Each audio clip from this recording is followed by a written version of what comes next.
et aujourd'hui plus que jamais, mon seul regret est de ne pas être parmi vous. Je voudrais féliciter, saluer et offrir tous mes vœux à la nouvelle présidente et au nouveau bureau.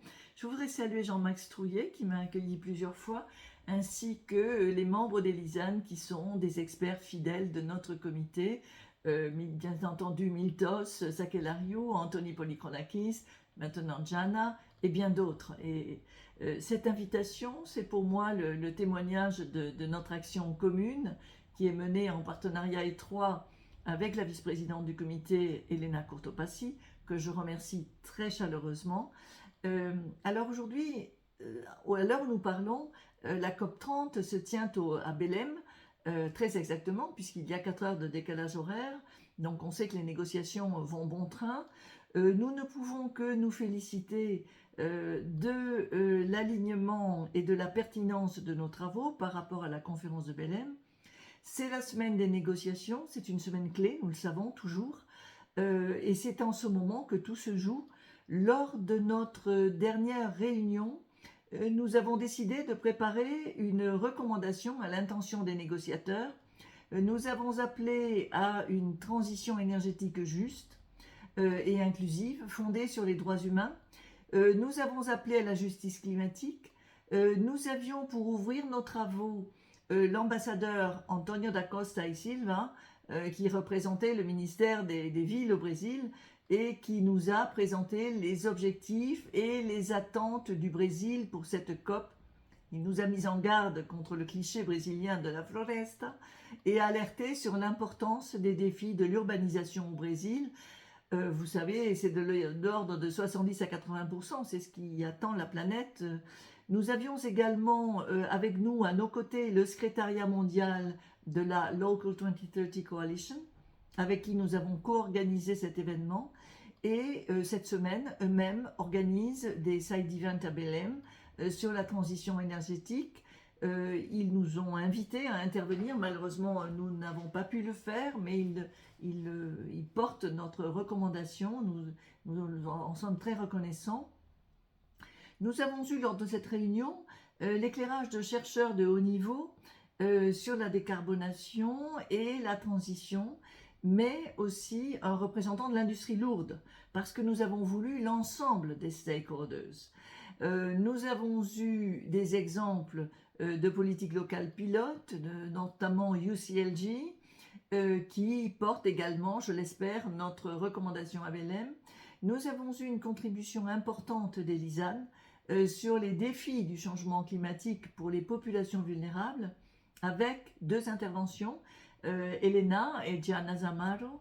Jana a fait une présentation tout à fait remarquable et je l'en remercie sur le contexte, les contingences et les ouvertures de la transition énergétique dans la région Frioul, Vénétie, Juliane, et au-delà dans les pays voisins. Nous avons voulu un moutiron. Vous savez que c'est le logo qu'a voulu, si on peut dire, qu'a voulu le Brésil, moutiron voulant dire en guarani action commune pour le bien commun. Alors nous l'avons fait. Nous avons voulu le faire avec les organes du Conseil de l'Europe élus, l'Assemblée parlementaire, le Congrès, avec la ville de Strasbourg, avec des ONG emblématiques telles que celle de Ciel, qui est une ONG très présente dans tous les combats. Et nous avons eu les Climat Seniorinnen. Vous savez que les Climat Seniorinnen, ce sont ces femmes qui ont eu un arrêt favorable de la Cour européenne des droits de l'homme sur la manière dont la Suisse, les défaillances de la Suisse face à l'adaptation au climat. Alors elles sont maintenant, elles font école au niveau mondial. Voilà, alors cette COP30, elle est positionnée comme la COP de la vérité et de l'implémentation, ce qui veut dire que notre recommandation a anticipé cette nécessité. Autre point de convergence majeur avec la COP30, le droit à la santé.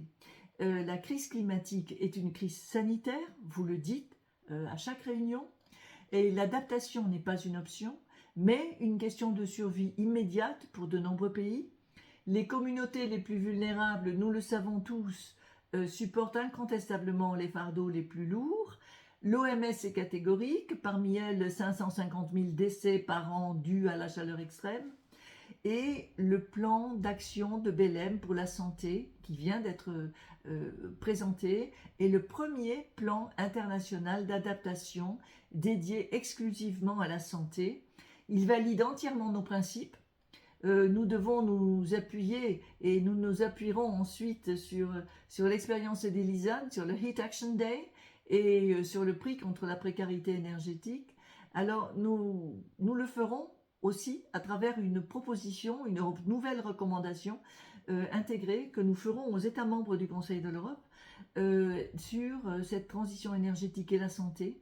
Et nous émettrons également une résolution envers l'ensemble de nos ONG et dans les deux, nous voulons que soit rendue obligatoire l'évaluation de l'impact social et sanitaire de tout projet de transition énergétique pour ne pas exacerber les inégalités ou créer de nouvelles formes de précarité, que ce soit en santé ou en logement, pour affirmer le rôle central des autorités locales, votre rôle central et celui de la participation des citoyens. Et pour conclure, chers amis, je dirais que notre rôle avec le concours d'Elisan est important et je vous remercie par avance infiniment de votre appui et je souhaite que cette journée soit riche